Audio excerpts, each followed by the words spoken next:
ఏదైతే ట్రంప్ తన దేశంలోనే తన దేశంలో వ్యాపారాలు బాగుండాలి, తన దేశంలో పరిశ్రమలు బాగుండాలి, మిగతా వాళ్ళందరూ దగ్గర నుంచి ఎక్కువ పెండాలి అన్నటువంటి కాన్సెప్ట్తో నడుస్తుందో అందులో భాగంగా ఇప్పుడు విదేశీ ఉక్కు అల్యూమినియం మీద 50% టారిఫ్ వేయబోతున్నాడు.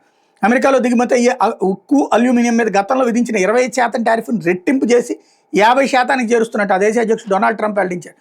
పెన్సిల్వేనియా ఉక్కు కార్మికులతో మాట్లాడుతూ ఉక్కు అంశాన్ని తన సామాజిక మాధ్యమం ట్రూత్లో అల్యూమినియం అంశాన్ని ఆయన ప్రస్తావించారు. ఇందువల్ల అమెరికాలో ఇళ్ల నిర్మాణం, వాహనాలు, ఇతర వస్తువులను తయారు చేయడానికి దిగుమతి చేసుకుంటున్న లోహాల ధరలు పెరిగితే బుధవారం జూన్ 4 నుంచి కొత్త టారిఫ్లు అమల్లోకి వస్తాయని ట్రంప్ చెప్పుకొచ్చారు.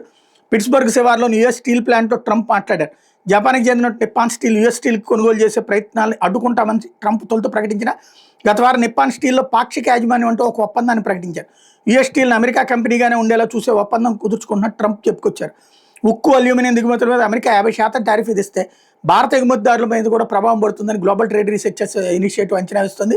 24-25లో మన దేశం నుంచి $4.56 బిలియన్, 38,000 కోట్ల ఇనుము, ఉక్కు, అల్యూమినియం ఉత్పత్తులు అమెరికాకి ఎగుమతి అయ్యాయి. ఇప్పుడు అవి మన దగ్గర ఉన్నటువంటి స్టీల్ ప్లాంట్లు దెబ్బతినేటటువంటి పరిస్థితి కూడా ఉంటుంది ఆర్థికంగా.